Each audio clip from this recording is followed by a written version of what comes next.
사랑이 많으신 예수님의 이름으로 기도드렸습니다. 아멘. 오늘은 먼저 출애굽기 3장 13절에서 17절까지를 찾아서 읽어보도록 하겠습니다. 출애굽기 3장 13절에서 17절입니다.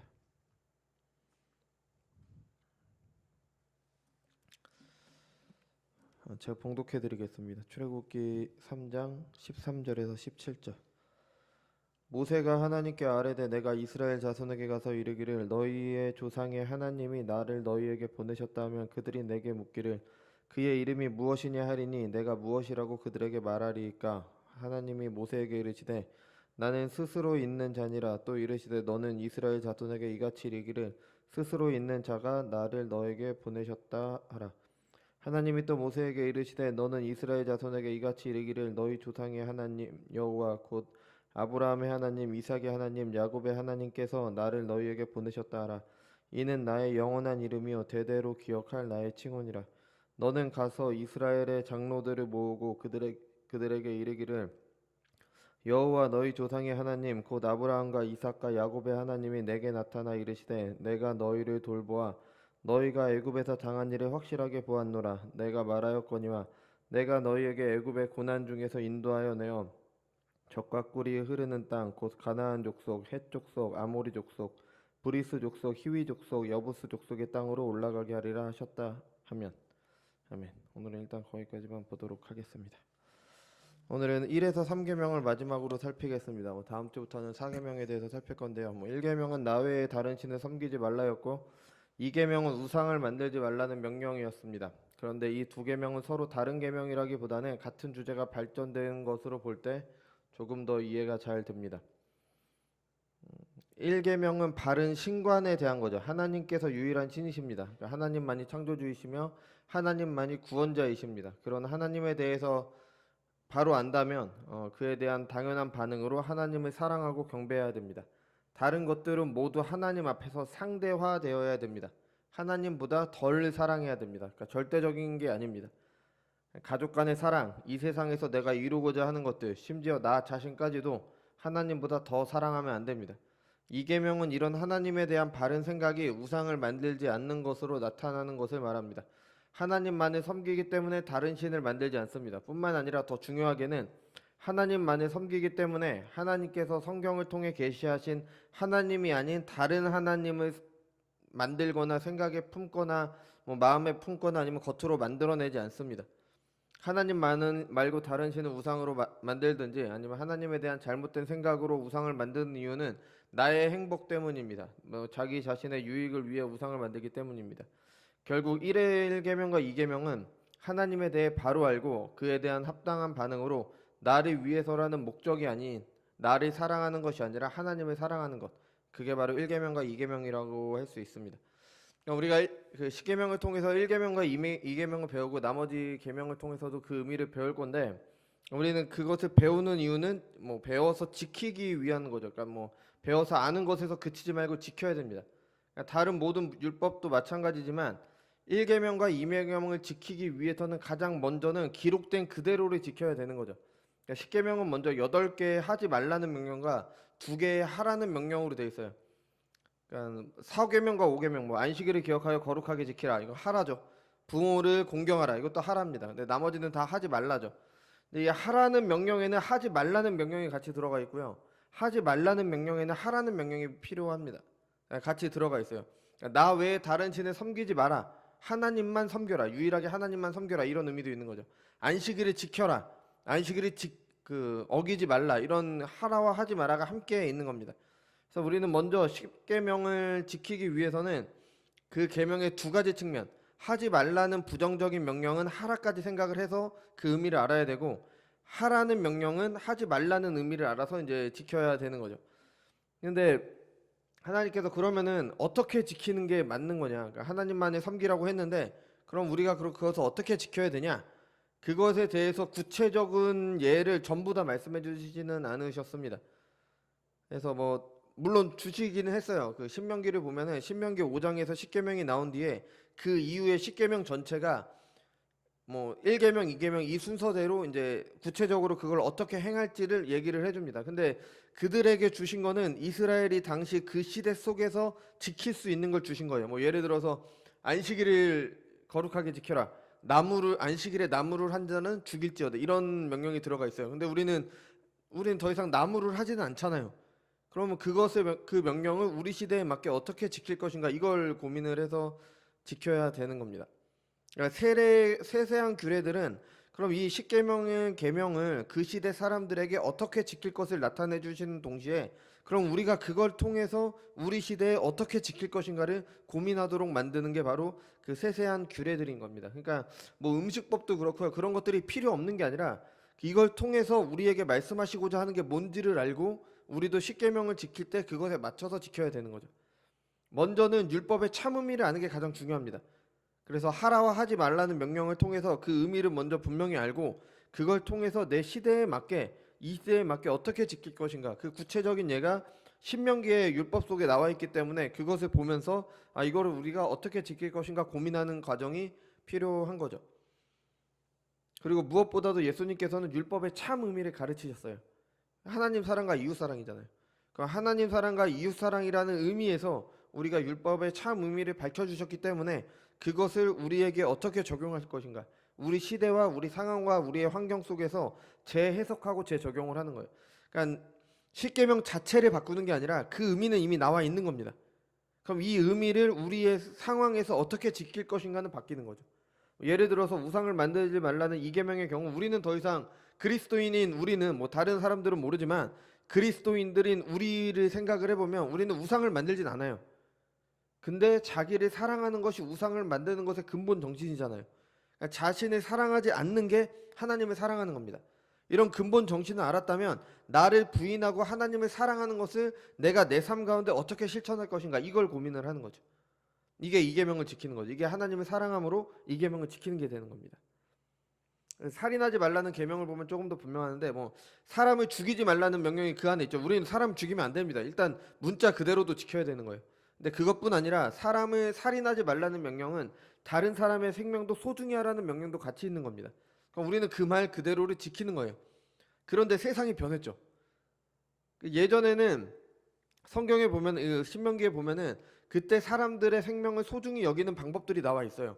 그럼 우리는 그것을 보면서 이것을 내 상황에서 어떻게 지켜야 되는지 그거를 고민을 하는 거예요. 그러니까 죽음은 모든 사람에게 오는 게 똑같지만 상황은 달라졌어요. 과거와 현재 상황이 달라졌습니다. 과거에는 죽음 앞에서 그래도 좀 공평했어요. 뭐 어떤 병에 걸리면은 치료하지 못해서 뭐 부자나 가난한 사람이나 다 똑같이 죽었어요. 치료를 못 하니까. 근데 요즘에는 의학이 좀 발달했잖아요. 그러니까 같은 병에 걸린다고 해도 부유한 사람들은 좀 그 병을 고칠 수가 있고 발달된 의학의 기술을 통해 뭐 생명을 더 유지하거나 아니면 고칠 수 있고 가난한 사람은 그렇지 못한 경우가 있어요. 뭐 제가 미국에 있는 어떤 스포츠 스타 가운데 에이즈라는 병에 걸린 사람이 있어요. 근데 에이즈라는 병이 좀 위험하고 뭐 치료하는데 돈도 많이 들잖아요. 근데 그 사람은 돈이 많으니까 스포츠 스타니까 돈이 많으니까 관리를 잘했습니다. 그래서 아직도 잘 살고 있어요. 근데 치료를 못 받으시는 분들은 뭐 아닌 거죠. 관리를 못 하게 되는 분은 뭐 돌아가시게 되는 거죠. 개인뿐 아니라 어느 나라에서 태어났냐에서 좀 달라요. 그래도 우리나라의 경우에는 그래도 좀 힘드신 분들도 계시지만 의료보험 제도가 어느 정도 잘 돼 있잖아요. 그래서 병에 걸리면 그래도 좀 저렴하게 치료를 받을 수가 있어요. 근데 아닌 나라들도 있는 거죠. 그럼 말라리아라는 병이 대표적이죠. 아프리카의 경우에는 치료할 수 없어서 죽는 사람들이 많지만 우리나라는 그렇진 않잖아요. 치료를 할 수가 있으니까. 뭐 코로나도 마찬가지죠. 의학이 발달하고 부유한 나라들은 뭐 백신도 빨리 맞았고 관리도 좀 했잖아요. 근데 아닌 나라들은 좀 더 많은 고난을 겪었죠.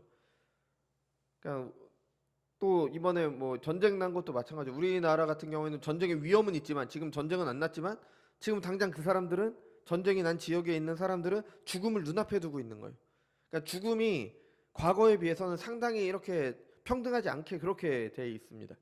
그럼 우리는 이런 나라에서 태어나서 좋은 의료 체계 가운데 병을 잘 고치는 그런 나라에서 태어난 것에 대해서 단순히 감사하는 마음으로 내가 그걸 누리는 건가?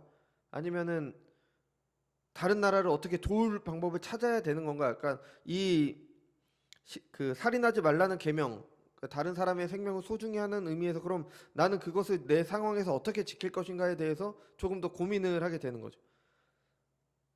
근데 또 이게 이 생명을 존중한다고 할 때 빠지지 않는 게 안락사 문제 있잖아요. 그죠? 어, 인간의 존엄을 지키기 위해 생명만 유지하는 환자에게 생명 유지 장치를 제거하는 거. 그러니까 생명 유지 장치를 제거하면 죽는 거죠. 그러니까 그냥 치료를 포기하는 겁니다. 그럼 이게 옳은 것인가 옳지 않은 것인가 이게 많은 의견들이 있습니다. 뭐 생존 가능성이 전혀 없는데 온갖 생명 유지 장치로 많은 비용을 들어가면서 계속 살리는 것이 옳지 않다고 생각하시는 분들도 계세요. 근데 얼마 전에 그 생명 유지 장치를 어디서 제거해야 된다라고 권고를 받은 어떤 분이 계신데 그분이 병원을 옮겨서 다른 데서는 이식을 받아서 회복하신 경우가 있었어요. 그러니까 이런 거를 보면 또 어떻게 해서든 살려놓는 게 좋지 않나 뭐 그런 생각을 또 하게 되는 거죠. 이게 딱 뭐다라고 함부로 말을 내릴 수 없을 정도로 굉장히 복잡한 상황이 있습니다. 또 과거에는 뭐 그럭저럭 이겨낼 만한 병들을 이제는 병이라는 이름을 붙여서 약을 개발하고 파는 사람들도 있다. 그런 제약회사들도 있다라고 지적하는 사람들이 있어요. 그러니까 뭐 한 의사가 쓴 뭐 미국인가 어느 나라인가 우리나라 의사는 아니고요. 어느 나라 의사가 쓴 나는 현대의학을 믿지 않는다라는 책이 이게 병원의 문제에 대해서 좀 말을 합니다. 병원의 수익을 위해 과도한 약물 처방과 불필요한 수술을 하는 문제를 다루고 있어요. 뭐 다 그렇다는 게 아니에요. 근데 이게 뭐 또 뭐 현대의학은 다 믿지 못하고 우리가 뭐 민간요법을 해야 된다 이런 말이 아니라 현대의학을 맹신할 것은 아니다라는 그런 내용을 담고 있습니다. 물론 아닌 경우도 있죠. 근데 그런 경우도 있을 수 있다는 거예요. 그분이 의사로서 그런 책을 쓴 거를 보면은.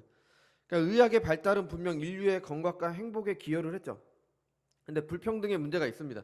아니면은 개인이나 특정 집단의 이익을 위해 오용되는 경우도 있잖아요. 이제 현대 의학의 부정적인 측면에 주목하기 시작을 했습니다. 과거에는 무조건 살려야 된다고 했잖아요.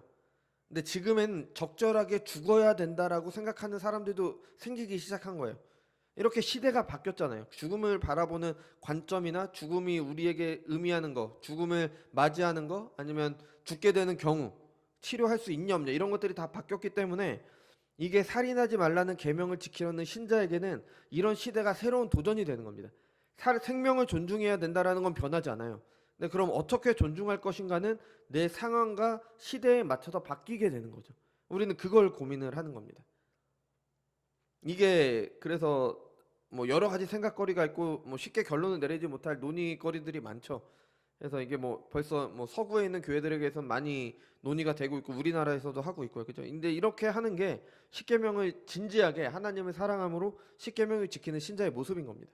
그 의미를 분명히 알고 자신의 상황에서 그것을 어떻게 지킬 것인가 성경을 통해 계속 배움으로 계속 고민하고 실천해 가는 게 바로 신자의 삶의 모습이 되는 거죠. 이거를 기억을 하시면서 이제 십계명 나머지 계명들도 계속 볼 겁니다. 그러면은 먼저 의미를 분명히 알고 그것을 내가 어떻게 지킬 건가는 각자에게 좀 맡길 수밖에 없습니다. 우리가 삶의 영역이 다 다르기 때문에 기본적인 틀은 좀 있어요. 이런 경우 이렇게 해야 된다라는 거는 있지만 제가 뭐 여러분의 상황을 다 아는 것도 아니고 사람마다 상황이 다 다르기 때문에 이런 거는 좀 스스로 고민하고 하나님께서 내게 주신 이성과 지성으로 스스로 고민하면서 그걸 지켜나가야 되는 거죠. 오늘 그러면은 오늘은 그 1, 2계명과 이어져서 3계명을 이제 주로 살필 건데 3계명도 1, 2계명하고 따로 떨어져 있는 게 아닙니다. 그러니까 1, 2계명을 어기면 자연스럽게 어기게 되는 게 3계명이에요. 3계명은 하나님의 이름에 망령되이 일컬지 말라라고 되어 있습니다. 이 망령되이는 헛되게, 의미 없이, 가치 없이라는 의미예요. 뭐 우리가 이 3계명과 관련돼서 가장 많이 얘기하는 거는 뭐 영어로 욕할 때 좀 안 좋은 말을 할 때 뭐 하나님이나 뭐 그런 말이 좀 들어가잖아요. 뭐 감탄사 같은 거 할 때 뭐 예수님이라든가 하나님을 나타내는 단어가 거기서 사용되기도 합니다. 이걸 가장 많이 사용을 하는 가장 많이 떠오르시는데 실제로는 그것보다 훨씬 많은 경우가 있습니다. 일단은 1계명을 생각해 보면 하나님 외에 다른 신을 섬기게 되잖아요. 그 1계명을 어기면 2계명은 그 신은 하나님의 영광을 위해서 섬기는 게 아니라 나를 위해서 섬기게 됩니다. 하나님 외에 다른 신을 섬기면 그 신을 나를 위한 신이 되는 거죠. 그러니까 우리는 우상을 만들게 되는 거예요. 1계명을 어기면 2계명을 어기고요. 그리고 1, 2계명을 어긴 상태에서 하나님의 이름을 말하면 하나님의 이름을 망령되이 일컫는 게 되는 겁니다. 의미 없이, 가치 없이 일컫는 게 되는 거예요. 하나님을 이방신처럼 생각하면서 그 이름을 부르기 때문에 아무런 의미가 없는 겁니다. 우리가 하나님을 부른다고 하더라도 하나님에 대한 바른 지식 없이 이방신을 부르듯이 하나님을 부르면 이 상계명을 어기는 거예요. 그 지난주에 지지난주인가요? 그 황금 송아지 만든 거 말씀드렸죠. 이스라엘 사람들은 그 황금 송아지를 하나님이라고 했어요.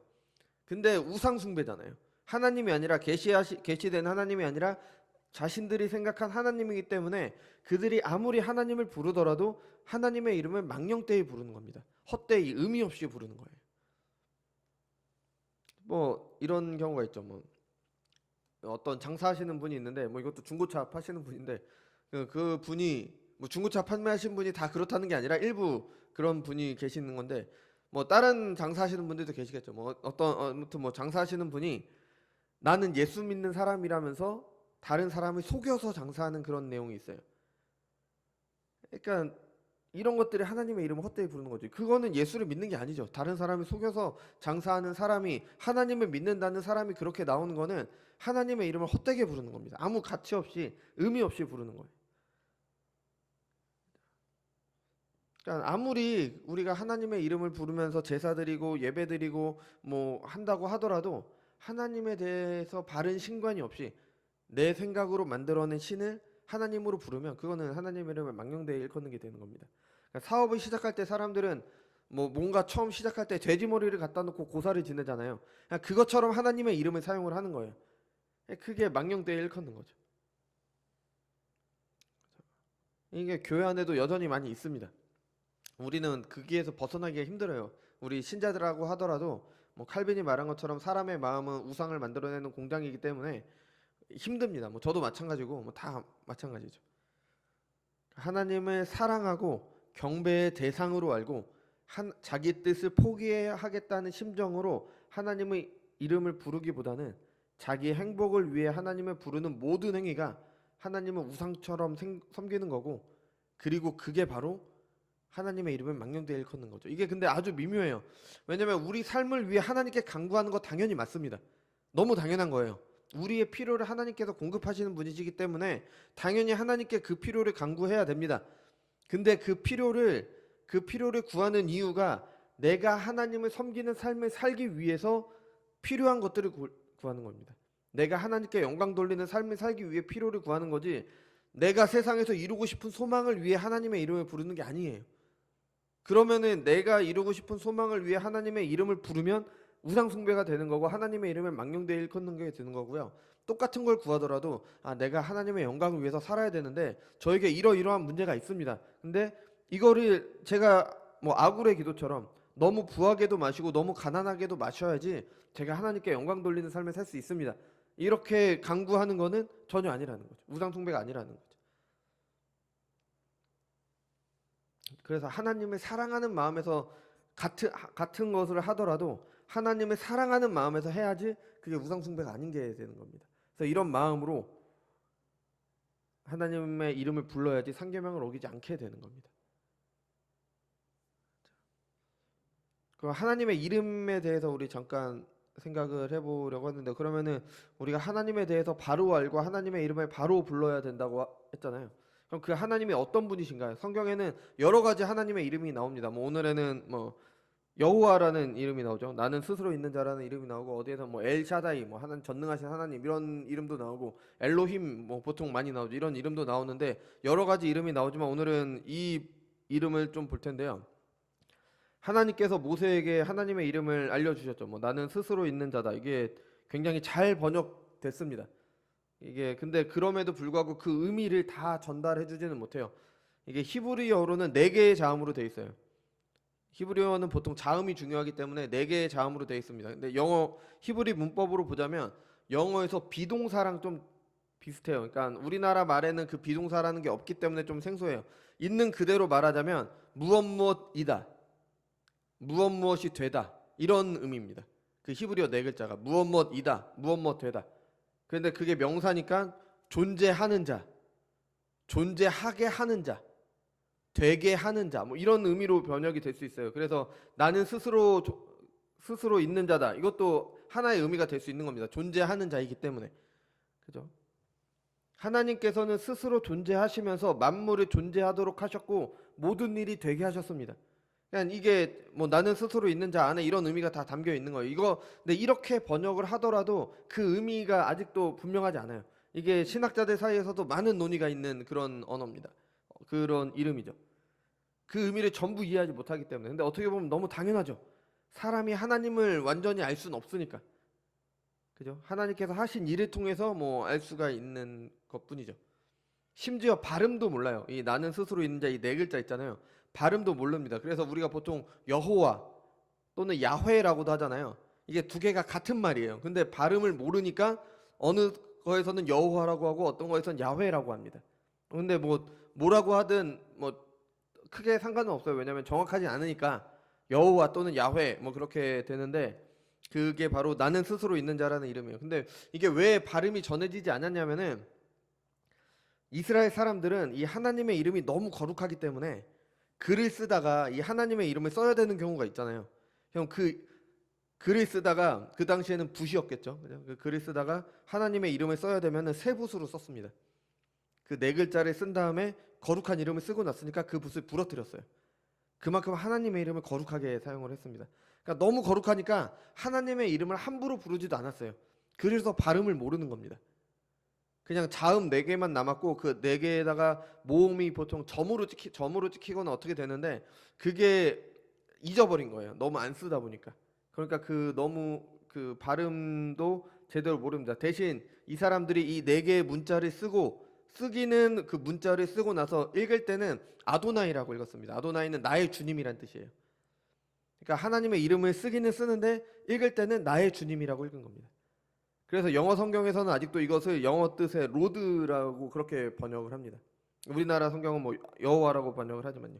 이처럼 신비한 이름이지만 문맥을 보면은 이 의미를 좀 알게 됩니다. 우리 출애굽기 6장 2절에서 5절 한번 찾아보겠습니다.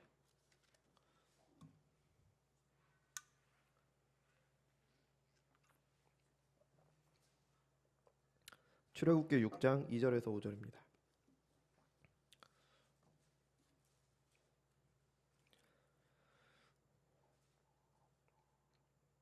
출애굽기 6장 2절에서 5절. 제가 봉독해 드리겠습니다. 하나님이 모세에게 말씀하여 이르시되 나는 여호와니라 내가 아브라함과 이삭과 야곱에게는 전능의 하나님, 이게 엘샤다이라는 뜻입니다. 전능의 하나님으로 나타났으나 나의 이름을 여호와, 이게 아까 나는 스스로 있는 자다 그 단어인 거예요. 여호와로는 그들에게 알리지 아니하였고 가나안 땅 곧 그들이 거류하는 땅을 그들에게 주기로 그들과 언약하였더니 이제 애굽 사람이 종으로 삼은 이스라엘 자손의 신음소리를 내가 듣고 나의 언약을 기억하노라. 그러니까 이 족장들에게는 여호와라는 이름으로는 알리지 않았는데 이제는 여호와라는 이름으로 나타났다. 하나님께서 왜 나타나셨어? 언약을 이루기 위해서 나타나셨잖아요. 그러니까 이 여호와라는 이름을 언약과 연결지어서 생각을 합니다. 그러니까 족장들에게 하나님의 이름을 여호와로 알리지 않으셨는데 지금 이스라엘에게는 하셨죠. 왜 지금 여호와라는 이름을 알리시면서 오셨냐? 그들의 조상들과 하신 약속을 이루기 위해서 그 이름을 나타내셨죠. 그렇게 나타나시면서 그 이름을 알리셨죠. 그러니까 여호와라는 이름이 언약과 관련이 있는 거예요. 그리고 그 언약은 구원에 대한 언약입니다.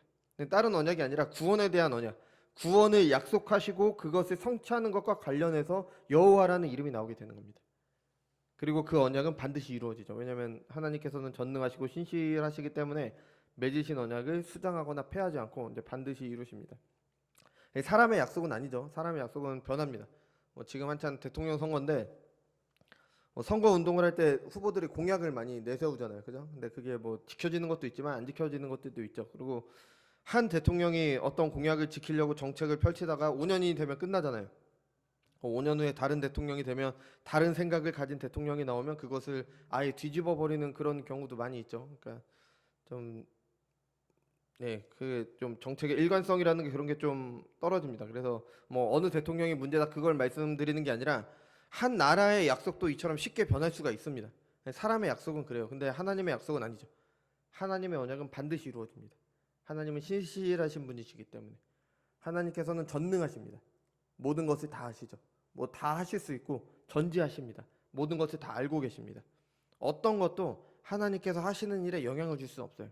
사람은 약속을 어기는 이유 중에 하나가 뭔가 다른 게 영향이 와서 내가 그걸 못하는 경우가 있는 겁니다. 근데 하나님은 그렇지 않으세요. 하나님께서 뜻하신 바를 반드시 이루십니다. 하나님을 움직일 수 있는 것은 유일하게 하나님의 기뻐하신 뜻에 따라, 이게 유일한 하나님을 움직이는 동력이 되는 거죠. 또 하나님은 변함이 없으시죠. 그래서 하나님께서 하신 언약은 반드시 이루어집니다. 그래서 수천 년 전에 쓰여진 하나님의 말씀인 성경이 지금도 우리에게 완전 무오한 하나님의 말씀으로 받을 수가 있는 거죠. 그 안에 담긴 약속이 이루어졌고 이루어진 약속들이 있죠. 또 나머지 약속들도 반드시 이루어질 것이기 때문에 사람은 믿지 못하지만 하나님은 믿을 수 있습니다. 하나님께서 모세에게 나타내신 여호와라는 그 이름 안에는 이런 언약과 관련된 제가 지금 계속 말씀드린 거 있잖아요. 전지하시고 전능하시고 반드시 이루시고 신실하시고 그 내용들이 그 여호와라는 이름 안에 이런 의미가 들어가 있는 겁니다. 그래서 말씀드렸지만 여호와라는 이름뿐 아니라 아까 우리가 읽어본 전능의 하나님, 엘샤다이 아니면 엘로힘 여러 가지 이름들이 있죠. 하나님의 성품을 나타내는 여러 이름들이 있어요. 그래서 우리가 하나님이라고 부를 때는 성경에 계시된 하나님을 정확히 알고 우리가 명확하게 알고 하나님의 이름을 불러야 되는 겁니다. 전능하신 나의 주 하나님이라고 고백을 할 때는 전능하시다라는 의미와 나의 주님이시라는 의미를 내가 분명히 아는 상태에서 불러야 되는 거예요. 그냥 습관적으로 전능하신 나의 주 하나님이라고 부르면은 하나님의 이름을 헛되이 부르는 겁니다. 그것을 다른 용도로 사용을 하면은 그 성경에서 계시하는 하나님의 이름 외에 다른 것으로 우상 숭배하듯이 하면은 하나님의 이름을 헛되이 부르는 겁니다. 그러니까 우리는 하나님의 이름을 말할 때 아까 세부수를 쓴다거나 아니면 이름도 부르지 못한 그 정도까지는 아니지만 그래도 거룩하고 경건한 마음으로 하나님의 이름을 불러야 되는 거죠. 하나님의 이름이 얼마나 무겁습니까? 우리 부모님들 이름 부를 때 함부로 안 부르잖아요. 어르신들 이름 함부로 안 부르잖아요. 하나님의 이름은 얼마나 더 무겁겠어요.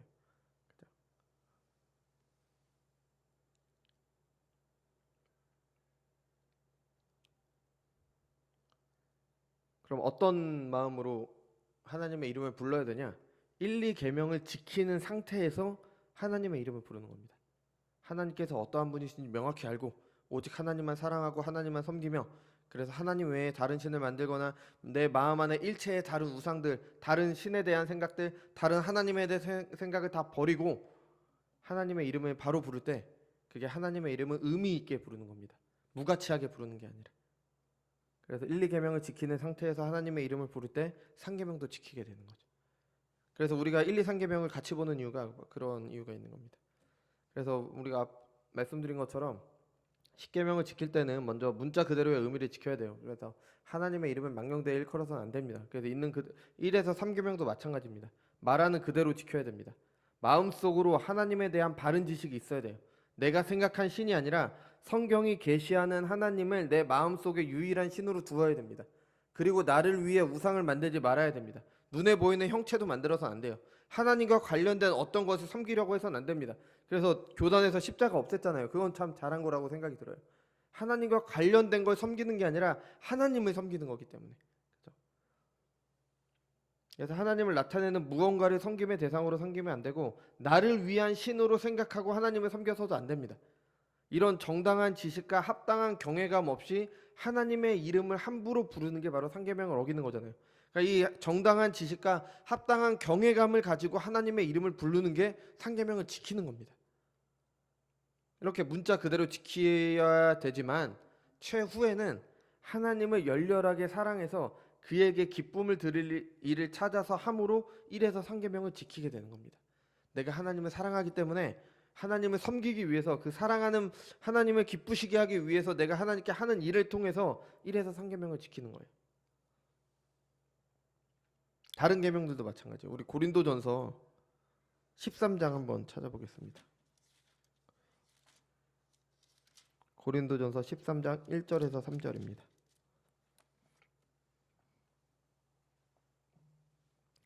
고린도전서 13장 1절에서 3절입니다.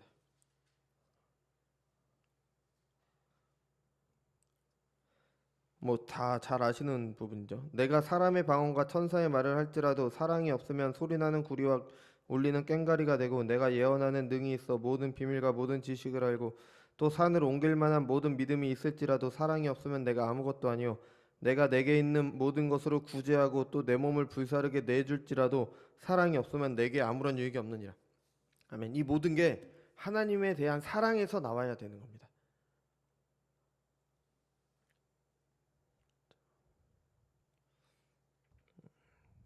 잠시만요.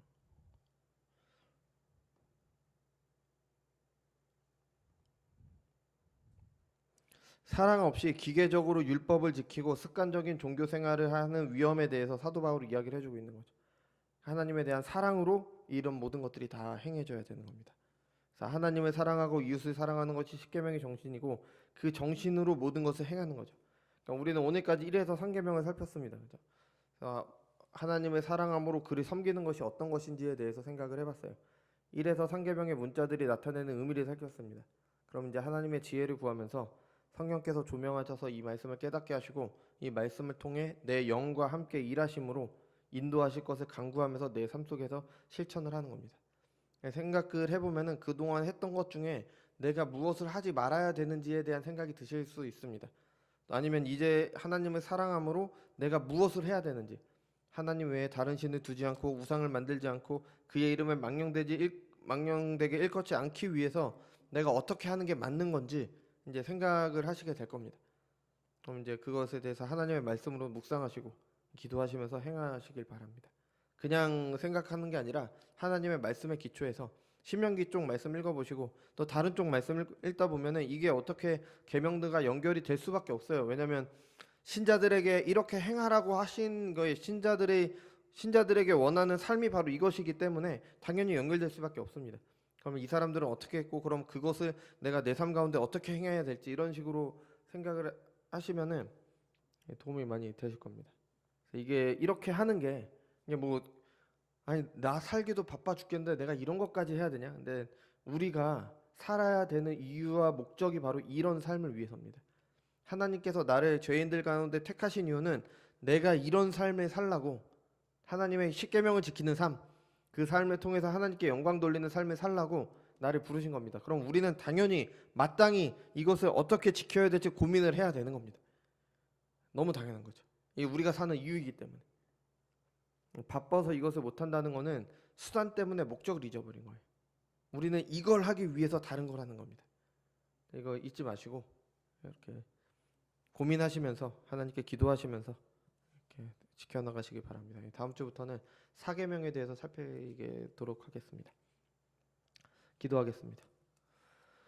주님 감사드립니다. 오늘은 3계명에 대해서 주로 살펴봤습니다. 주님 저희들이 하나님에 대해 바른 생각을 가지고 하나님께서 계시하신 성경에 따라 하나님이 누구신지에 대해서 바로 알고 또 우리의 마음속에 나를 위하는 것이 아니라 하나님의 영광을 위해서 하나님을 섬길 때 우리는 비로소 하나님의 이름을 망령되이 일컫는 것이 아니라 하나님의 이름을 의미 있게 부를 수 있음을 같이 살폈습니다. 주님 우리가 그동안 했던 일들에 대해서 우리가 1에서 3계명을까지를 오늘까지 1에서 3계명을 많이 나눴는데 우리가 그동안 우리의 삶 가운데 1에서 3계명을 어겼던 일들을 다시 한번 되짚을 수 있도록 인도하여 주옵소서. 그래서 우리가 그 일들을 다시 반복하지 말고 무엇이 죄인지 내가 무엇을 하지 말아야 되는지 생각을 하고 그리고 다시 한번 내가 무엇을 하면서 살아야 되는지 고민하고 하나님께 기도하면서 성령의 도우심을 간구하면서 우리의 삶 가운데 행하는 하나님의 참된 자녀로 자라가는 저희들이 될 수 있도록 인도하여 주옵소서.